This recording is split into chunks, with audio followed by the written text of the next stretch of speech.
안녕하세요. 워런 버핏처럼 매일 신문을 박전무와 함께 읽으면서 투자의 고수가 됩시다. 오늘 11월 7일 월요일 순서입니다. 주말 잘 보내셨습니까? 네. 저도 아주 바쁜 주말을 보냈습니다.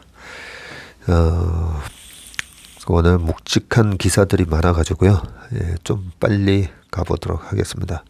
구광모의 혁신, LG 차 부품 분기 매출이 10조. 예. 제가 예전에 거의 한 10년 전부터 증권사 직원들, 그리고 은행 PB들, 뭐, 이렇게 강의를 다니며, LG그룹에 대해서 얘기를 하면서, LG가, 전기차를 잘할 수 있는 걸 다 갖추고 있다라는 얘기를 많이 했습니다. 통신, 그리고 테슬라에 보면 옆에 17인치짜리 디스플레이가 있죠. 뭐 LG 디스플레이 있죠. 그리고 전기차에서 가장 중요한 게 배터리잖아요. 배터리 전 세계 1등이죠. 배터리 말고도 뭐 여러 가지 또 전기차에 있어서 중요한 부분이 모터잖아요. 모터. 예, 모터도 LG 세탁기 모터 그 기술도 뭐 대단하죠. 여러 가지 보면 다 있습니다. LG 그룹 안에 다 있기 때문에 그때가 한 5, 6년 전이었던 것 같으네요. 왜냐하면 그 스마트폰의 혁명 이후로 계속 이제 모토로라하고 LG전자가 하는 모바일 사업부가 계속 적자가 나면서 LG전자 주가가 계속 빠져서 제가 안타까워서 LG그룹은 이 전기차로 드라이브를 걸어야 된다. 그 얘기를 한 10년 전부터 한 게 맞네요. 그 스마트폰 시장을 보면서 제가 얘기를 했었으니까. 그런 측면에서 LG그룹이 지금 차 부품 분기 매출 10조라고 합니다. 굉장히 턴어라운드 되는 그런 모습의 기사이기 때문에 한번 보도록 하겠습니다. 구광모 LG그룹 회장이 취임 이후 뚝심 있게 밀고 온 전장 배터리 사업이 경기 침체 속에서 빛을 발하고 있다. LG그룹 계열사의 전자장비를 이제 그냥 줄여서 전장사업부 뭐 이렇게 얘기를 많이 하니까요. 네, 전자장비라고 보시면 되고요. 배터리 등 자동차 부품 관련 사업 매출이 분기에 첫 10조 원을 돌파한 것으로 나타났는데 6일 LG 계열사의 올해 3분기 실적을 종합한 결과 LG전자의 전장 배터리 사업 매출은 총 10조 3,744억으로 집계가 됐고요. 구체적으로 보면 LG전자의 VS 사업본부가 매출 2조 3,454억 원을 했고요. LG이노텍의 전장 부품 사업부가 매출 3,800억 했고요. 전기차 배터리를 생산하는 LG 에너지 솔루션 매출이 7조 6,482억. 이렇게 더하면 차량 관련 LG 계열사 전체의 3분기 매출이 10조 원을 넘는다.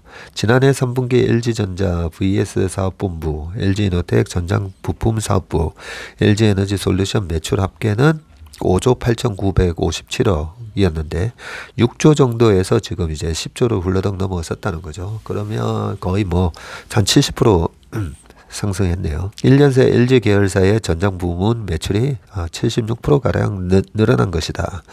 전분기와 비교해도 성장세는 뚜렷한데 올해 2분기 LG의 전장 배터리 사업 매출 합계가 7조 4,316억이다. 한 분기 만에 40% 가까이 늘어난 셈이다.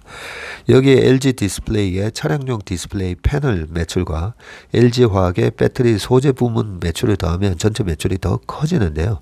LG 디스플레이의 전체 매출 중에 약 10%가 차량용 디스플레이에서 나오는 것으로 알려져서 차량용 디스플레이 매출은 약 6,700억 원으로 추정이 되고요.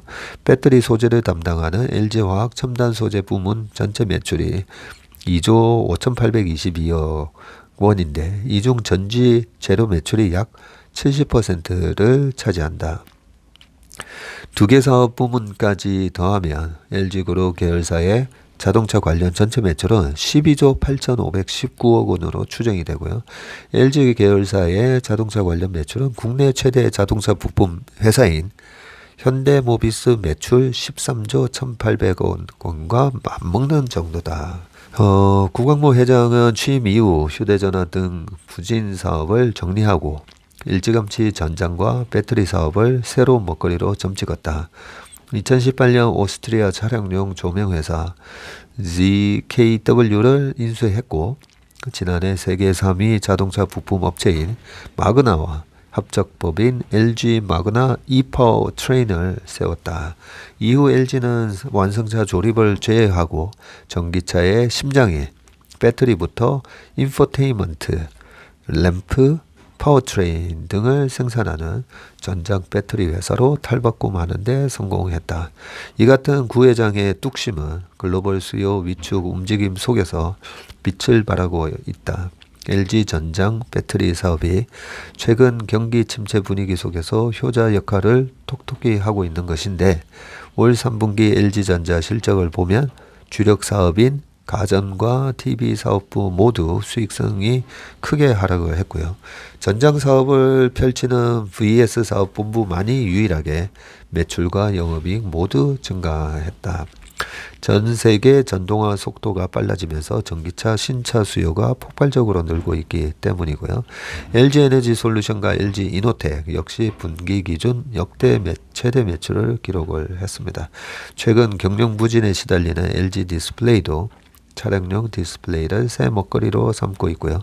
내년에도 LG의 전장 배터리 사업 전망은 밝다. 김주영 LG전자 VS 사업본부 경영관리 담당은 3분기 실적 컨퍼런스 콜에서 올해 말 기준 VS 사업본부의 수주 잔액은 80조 원 이상이 될 것이라면서 전기차 시장의 높은 성장에 힘입어서 수주 잔액 비중은 더 확대될 것이라고 밝혔다. 제가 LG화학 물적 분할 때문에 약간 이제 좀 쓴소리를 해서 그렇지 저는 우리나라의 이 LG 그룹이 잘 됐으면 좋겠습니다. 정말로 진심으로. 제가 어릴 때 살았던 집이 부산 동래구 온천동에 럭키 아파트라고 있습니다. 럭키 아파트. 그 럭키 아파트가 금성사 부지를 허물고 거기다가 아파트를 지은 게 럭키 아파트였거든요. 그 럭키 아파트에서 중학교, 고등학교를 보냈고요. 저희 아버지도 그 말씀하십니다. 락키라고 부를 때, 예전에 구자경 회장님, 예, 그 부산 사무실에 계실 때도 몇 번 뵀다고 그럽니다. 그래서 저는 이 LG그룹이 정말 잘 되기를 바랍니다. 네. 그 다음 기사를 보겠습니다. 아이고, 그 얘기하면서 기사가 확 넘어가 버렸네요. 그 다음 기사는요.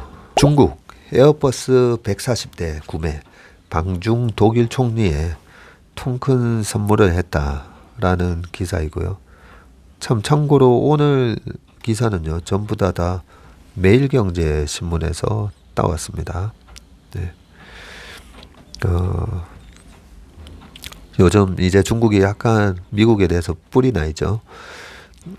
중국이 올라프 슐츠 독일 총리의 방중에 맞춰서 유럽 항공기 제작사 에어버스의 여객기 140대를 구매를 했고요. 중국의 거대한 시장과 구매력을 앞세워서 디커플링을 추진하는 미국을 견제하는 동시에 독일과 유럽에 선물 보따리를 안겼다는 평가가 나온다. 지난 5일 중국 현지 매체에 따르면 중국의 민항기 구매를 주관하는 중국 항공기재그룹 은 전날 웨이신 계정을 통해서 170억 달러의 여객기 총 140대를 구매하는 계약을 에어버스와 체결했다고 밝혔고요. 중국이 구매 계약을 한 여객기는 A320 132대와 A350 8대다. CASC 이 중국 항공기재그룹은 항공 운송 시장이 점차 회복되고 있으며 향후 안정적이고 빠른 성장을 유지할 것이라면서 항공시장 발전에 대응하고 운송 수요를 충족시키려는 조처라고 밝혔고요. 중국 당국의 이번 발표는 슐츠 총리의 방중과 맞물려 계획된 것이라는 분석이 나옵니다. 슐츠 총리는 지난 4일 중국에 도착을 해서 시진핑 중국 국가주석과 정상회담을 하고 양국 경제 협력 방안과 우크라이나 사태 등 국제 현안에 대해 의견을 교환을 했습니다. 이번 슐츠 총리의 방중은 시진핑 집권 3기 이후 이뤄진 첫 서방 지도자의 방중이었고요. 특히 중국에 대한 견제를 강화하고 있는 미국과 유럽의 강력한 비판 속에서 방중이 이루어졌고요. 이에 중국의 어려운 여건에서 중국을 찾은 슐츠 총리를 위해서 방중 당일 에어버스 대형 구매 계약 소식을 발표한 것으로 해석이 됩니다. 중국은 미중 경쟁이 격화한 이후 미국 보잉과의 계약 규모를 크게 줄이고 에어버스 여객기 구입을 크게 늘리고 있는데요.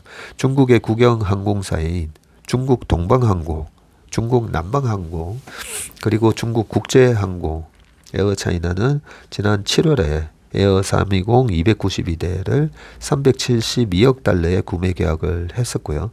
9월에는 남방항공 계열사인 샤먼항공이 A320 네오 패밀리 항공기 40대를 주문을 했다고 합니다.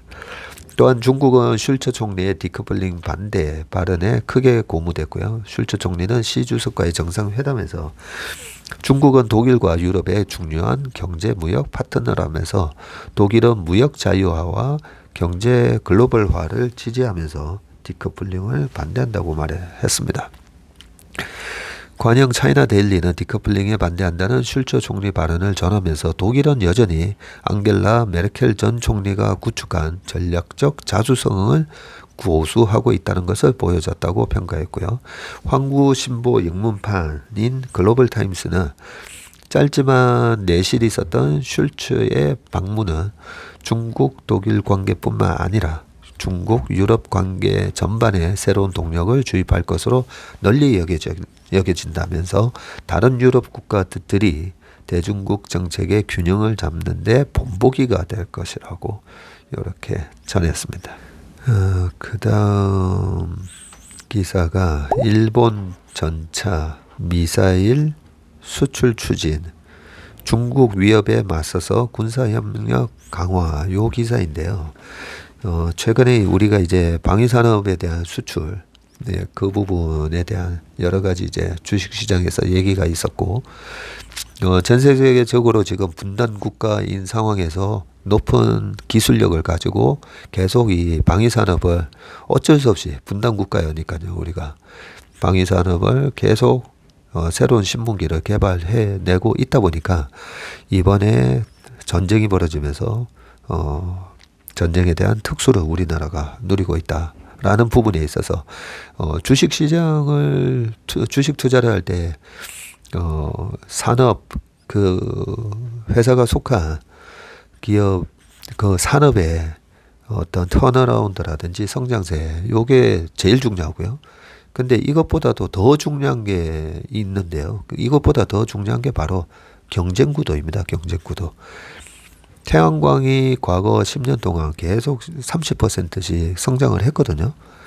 예, 태양광 시장이 계속 성장을 했는데 왜 태양광 기업들이 그렇게 많이 망했을까? 중국이라는 엄청난 경쟁자가 탄생을 하면서 경쟁 구도에서 밀렸기 때문에 그렇습니다. 그래서 우리가 주식 투자를 할 때, 뭔가 투자를 할 때, 상가 투자도 마찬가지예요. 저 상가를 상가 해본 적은 없는데, 오피스텔이나 이래 보면 옆에 아주 세련되고, 좋은 건물에 오피스텔이 들어오면, 그 전에 이제 좀 낡았던 오피스텔에 대한 부분이, 주식 시장은 새로운 뭔가 탄생하면 이래 덩달아서 이래 막 같이 올라가는 경향도 있지만, 그런 아주 좋은 새로운 여러 가지 그 첨단 기술이 들어있는 그리고 주차 시설이라든지 여러 가지가 좋은 그런 것가 들어오면 옆에 이제 상가나 오피스텔은 가격이 떨어지더라고요. 그런 현상이 예, 이 경쟁 구도를 우리가 투자할 때 항상 고려를 해야 된다라는 측면에서 일본이 전차 미사일 수출을 추진한다고 하길래 한번 따와봤습니다. 우리의 K방산에 위협이 될 만한 수준인지 한번 체크해 보시죠. 일본 정부가 방위산업 육성과 군사협력 강화를 위해서 방위 장비의 수출 이전 조건을 완화를 해서 중고전차 미사일을 저가로 판매하거나 이전할 수 있도록 하는 방안을 검토 중이다. 중국, 북한 등을 의식을 해서 방위력의 근본적인 강화에 젠걸음을 하고 있는 일본 정부가 방위비 증액, 적기지 공격 능력 보유와 미사일 도입 등을 추진하고 있는 가운데 방위산업을 키우는 데도 적극적으로 나설 것으로 보인다. 6일 니혼게이지아이 신문에 따르면 일본 정부는 연말 개정하는 국가안전보장 전략에 방위장비의 이전 요건 완화 방침을 명기를 하고 내년에 관련 세부 조항을 시행하는 것을 목표로 하고 있는데요. 일본은 2014년 방위장비의 수출을 사실상 금지한 무기 수출의 3원칙을 방위장비 이전의 3원칙으로 대체를 해서 일정한 요건에서 방위장비를 수출할 수 있도록 빗장을 풀었지만 실적은 저조했다고 합니다. 2014년도에 그렇게 빗장을 풀었었네요. 요때가 이제 아베가 하면서 아베노믹스 추진하고 여러 가지 돈도 풀고 막 공격적으로 많이 했을 때죠. 중고 장비는 2017년 법 개정을 통해서 조건부로 다른 나라에 제공할 수 있게 됐지만 자연재해 대응이나 정보 수집용으로 한정을 해서 사실상 전투에서 활용될 수 있는 장비는 포함되지 않았다.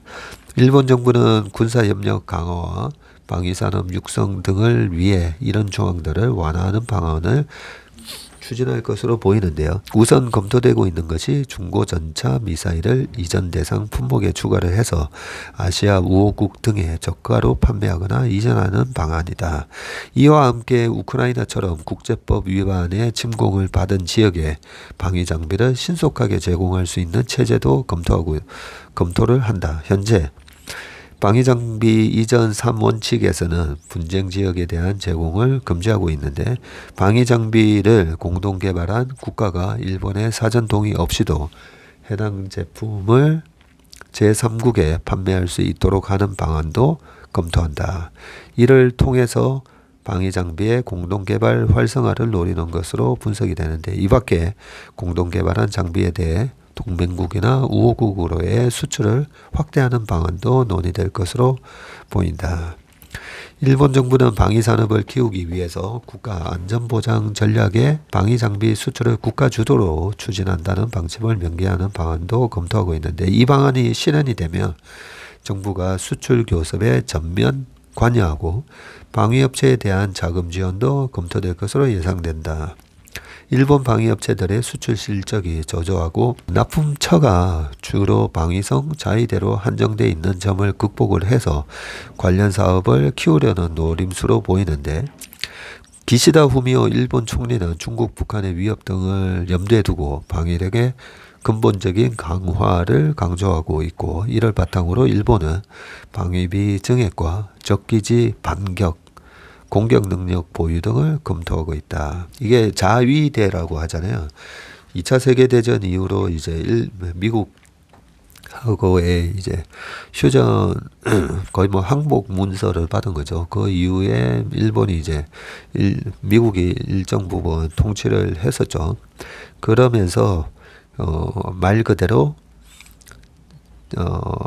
자국이 일본이 공격을 당했을 때만 방위를 할 수 있도록 자위대. 하지만 너네들은 절대 이제 공격을 할 수 없게끔 그렇게 이제 미국이 되게 많이 여러 가지 제약 조건을 많이 넣어놨었죠. 여기 2014년도에 방위 장비 수출에 뭐 빗장이 풀렸다고 했잖아요. 이때도 뭐 여러 가지 좀 배경이 있는데 다 이게 미국의 허락 없이는 될 수 없는 부분이고요. 이때 당시에 아베노믹스 하면서 돈도 막 풀잖아요. 그게 당시에 미국의 QE1, 2, 3가 2009년부터 10년, 10년부터 또 11년, 11년부터 또 12년 하고 QE3까지도 하고 2014년도에 이제 테이퍼링을 하면서 2014년 1월부터 한 8월까지인가 10월이었던가요? 테이퍼링을 끝내고 여전히 이제 미국의 실업률이 그때 당시에는 2009년 10월 11월 달에 이제 10%를 넘어섰다가 서서히 떨어졌었거든요. 서서히. 그렇게 떨어지는 와중에 처음에는 일본이 되게 고생했죠. 도요타 리콜 사태 만들어버리고 일본 엔화 가치를 우리나라 원화 대비 1,500원까지 쳐올려버리고 되게 엔고 현상에 일본이 이제 되게 허덕거릴 때였었는데 그런 상황에서 이제 동일본 대지진도 2011년 3월 달에 나왔었죠.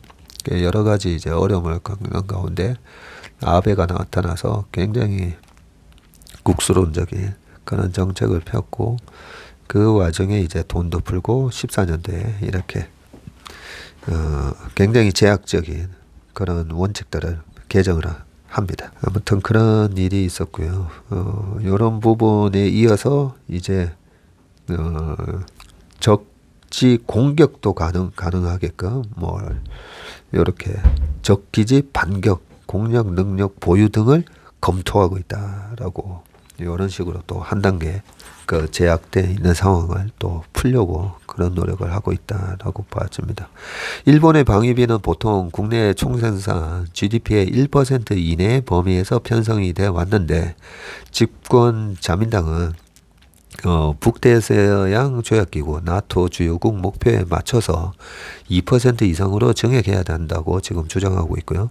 일본 방위성은 내년부터 5년간 필요한 방위비 예산을 총 48조엔 약 462조 원 정도로 추산을 했다고 합니다. 이는 중기 방위력 정비 계획에서 목표로 삼았던 2019년에서 2023년도 방위력 정비 비용인 27조 4,700억 엔의 약 1.75배에 달한다고 합니다. 자민당은 미사일 기술의 발전에 따라서 요격만으로는 적의 미사일 공격을 완벽하게 방어할 수 없기 때문에 반격 능력이 필요하다고 주장을 하고 있고요.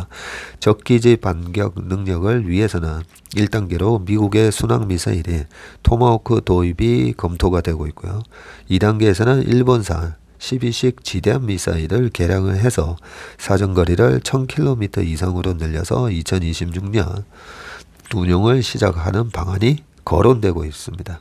이와 함께 2030년께 요격이 어려운 극초음속 유도탄을 배치하는 방안도 구상하고 있고, 하지만 적기지 반격 능력에 대해 태평양 전쟁 패전 후 수십 년간 유지해온 전수 방위 원칙에서 어긋나 일본의 방위 정책이 사실상 전환점을 맞고 있다는 평가가 나오고 있습니다. 그 다음 기사로 바로 넘어가 보겠습니다. 연금 부자들 바람 잘 날 없는 시장에도 장투 펀드를 더 담았다라는 부분이 있고요. 그리고 고정금리 이자 부담 경감, 안심전환 대출 집값 9억까지.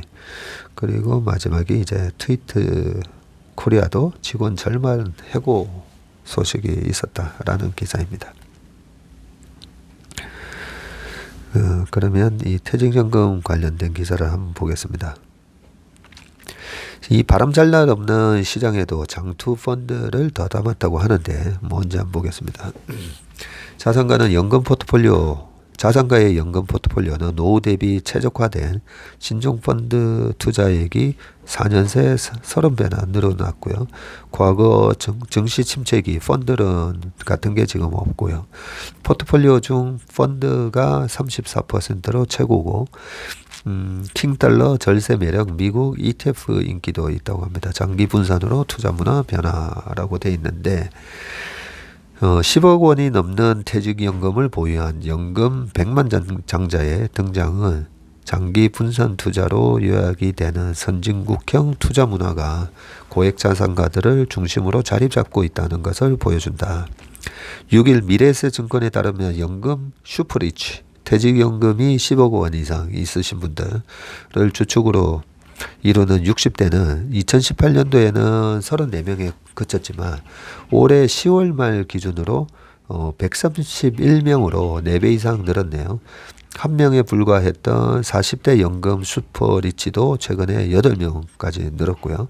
이들은 1인당 평균 자산이 17억 2082만 원으로 노후 대비를 위한 넉넉한 연금 자산을 보유한 것으로 나타났습니다. 글로벌 인플레이션 여파로 금리가 크게 오르면서 안전자산인 은행으로 돈이 이동하는 영머니 무브 현상이 뚜렷한 상황에서도 장기 투자처인 연금 계좌에는 돈이 유입되는 것은 시사점이 크다는 게 재테크 전문가들의 설명이고요. 장기간 분산 투자를 하면 안정적인 수익을 낼 수 있다는 분위기가 우리나라에서도 서서히 정착되고 있다는 것입니다. 장기 자금이 유입이 되면 시장의 쏠림 현상이 완화되는 효과가 있는데요. 연금 백만장자들이 관심을 갖는 상품 역시 타겟 데이트 펀드, TDF, 생애주기 펀드, 그리고 타겟 인컴 펀드, TIF 등 장기 투자에 적합한 상품이다. 이런 상품은 생애주기에 따른 자산 배분 전략을 실행하기 때문에 퇴직연금 자금 운용에 적합하다는 것인데요. 특히 미래세세 10억 원 이상 연금 보유자들의 TDF, TIF 투자 금액은 2018년에는 22억 원 수준이었는데 최근에 634억 원으로 4년 새에 30배 가까이 늘었네요. TIF는 배당주, 선진국, 신흥국, 국채, 리츠 등 위험자산과 안전자산 비중을 유지를 해서 매년 일정 수익을 내는 것을 목표로 하는데 TDF는 은퇴 시기가 가까워지면 주식 등 위험자산 비중을 줄이고 안전자산 비중을 늘린다. 슈퍼리치들이 많이 담은 미래세 전략 배분 TDF 2025의 수익률은 올해 마이너스를 기록을 했지만 5년 누적 수익률은 14%를 기록했다. 5년 누적 수익률이 14%? 5년 동안 14%면 그렇게 썩 좋은 건 아니네요. 올해 가파른 기준금리 인상으로 인해서 예금 비중은 19%이며 작년 7%와 비교를 해서 12%포인트 높아졌지만 여전히 펀드 비중이 34%로 더 높은 비중을 차지했고요. 이 같은 포트폴리오 유지는 TDF, TIF와 같은 장기 상품 투자가 점점 보편화되고 있다는 점을 보여주고 있는데 ETF 투자 비중이 10% 내외를 유지하는 것도 같은 맥락이다. 원리금 보장형, 주가 연계 결합 상품, 결합 사채, ELB, 원래 ELS 하면 Equity Linked Security라고 했잖아요. 여기는 ELB입니다. B, 본드를 얘기하는 주가 연계 파생 결합 사채 투자 비중은 약 32%로 나타났다고 합니다. 다만 ETF는 국내보다 미국과 중국 시장에 투자하는 상품에 집중 투자하고 있다는 점이 눈에 띈다고 했고요. 미국 S&P 500 ETF 투자 금액이 가장 컸다. 달러의 안정성과 함께 장기 곡선을 놓고 보면 미국 증시의 수익률이 상대적으로 높다는 점을 감안한 것으로 풀이된다. 중국 전기차 2차 전지 산업에 투자할 수 있는 ETF 투자가 또 그 뒤를 이었다고 합니다. S&P 500이 지금 딱 21% 빠졌더라고요. 연초 이후. 근데 환율이 20% 정도 또 오르면서 실질적으로 미국 아마 스파이에 투자하신 분들은 환율로 아마 다 거의 다 커버가 되는 그런 효과를 아마 누렸을 거라고 생각이 듭니다. 그 뒤에 기사는 참고를 하시고요. 그 다음 기사로 다시 한번 넘어가겠습니다. 아까 이제 금리에 관한 부분인데요. 고정금리로 이자 부담 경감, 안심전환대출, 집값 구호까지 이렇게 돼 있는데 금리 급등기를 맞아서 실수요 계층의 주택담보대출 이자 상환 부담이 가중되자 당정이 이를 고정금리 상품으로 전환해주는 안심전환대출 정책의 요건을 완화하는 방안을 논의한다. 이와 동시에 생계비를 조달하는 서민청이 불법 사금융에 빠져들지 않도록 긴급 소액 대출 제도도 선보일 예정이라고 하네요. 네. 성일종 국민의힘 정책위 의장은 6일 국회에서 개최된 민생금융점검 당정협의회를 마친 뒤에 기자들과 만나 이같이 밝혔는데요. 변동금리로 고금리 시대에 국민들이 겪을 이자 부담을 해소하기 위해서 안심자난대출 요건의 주택가격 한도를 9억 원까지 긴급하게 확대해달라고 요청했다고 합니다. 지난 9월부터 시행된 안심전환대출은 기존 변동금리 주담대를 연 4.0% 수준의 고정금리 대출로 전환해주는 정책 상품인데요. 시행 초기 단계에서는 서민청의 혜택을 집중시키기 위해서 주택가격 4억 원 이하, 부부 합산 연소득 7천만 원 이하의 요건을 뒀는데 이를 충족시키는 가구가 많지 않아 흥행 논란이 일자 주택가격 6억 원 이하, 부부 합산 연소득 1억 원 이하로 한 차례 요건을 완화했다고 합니다. 여당에서는 한 발 나아가 주택가격 기준을 9억 원까지 상향해달라고 요구한 것인데 내년 1월 1일부터 9억 원으로 올릴 수 있는지 요청을 했고 정부도 이 부분에 대해 검토하겠다고 답변을 했다고 하네요. 또 서민금융진흥원에서 긴급 생활자금 대출 제도를 만들어서 불법 사금융의 나락으로 떨어지지 않도록 요청을 했고요. 금융회사와 채무자 간 자율적 채무 조정을 뒷받침하기 위해서 개인 채무보호자법도 제정할 것이라고 발표를 했습니다. 이와 함께 정책 서민금융 공급 규모를 현재 10조 원에서 12조 원으로 확대하고 청년 전세 특례 보증 한도를 기존 1억 원에서 2억 원으로 확대하는 방안도 논의될 것으로 보입니다. 주택금융공사를 통해서 공급되는 청년 전세 특례 보증은 전세금 대출 보증을 위한 보증료를 청년계층에 한해서 인하해주는 정책이다.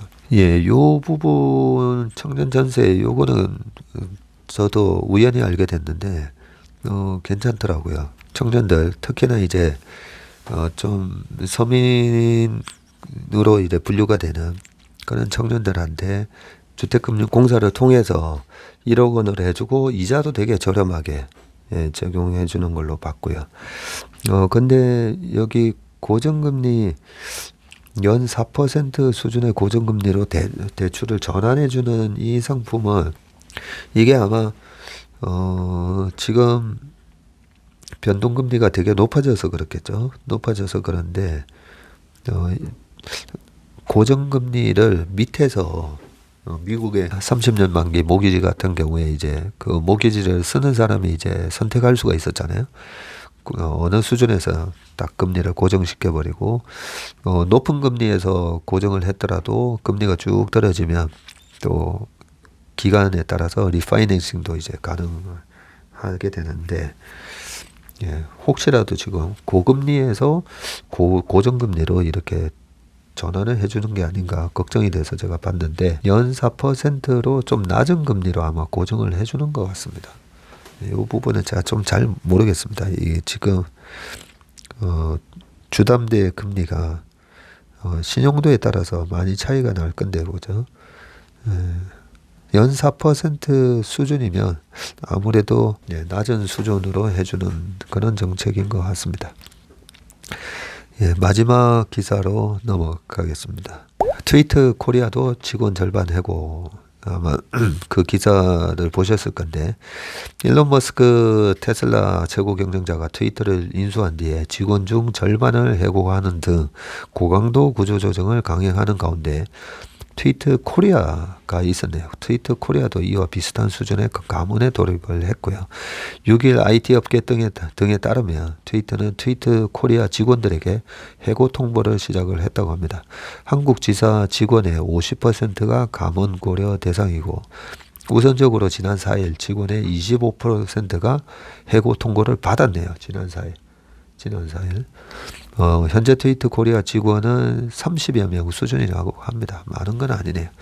특히 트위터 코리아 대홍보, PR, 조직 전원은 해고 통보를 받은 것으로 전해졌다. 와. 머스크는 평소 PR 조직의 필요성에 대해서 회의적이었던 것으로 전해졌고요. 이번 구조조정 과정에서 트위터의 글로벌 PR 소속 임직원 100여 명이 해고 통보를 받았다는 점을 고려하면 사실상 PR 해체로 볼 수 있다는 분석입니다. 트위터가 그 자체로 SNS이므로 따로 언론과의 소통 창구는 필요하지 않다는 게 머스크의 판단인 것으로 보이고요. 이와 관련해서 테슬라 코리아는 2020년 말 PR팀을 없앤 바가 있네요. 사실 옛날에 애플은 스티브 잡스고 그죠?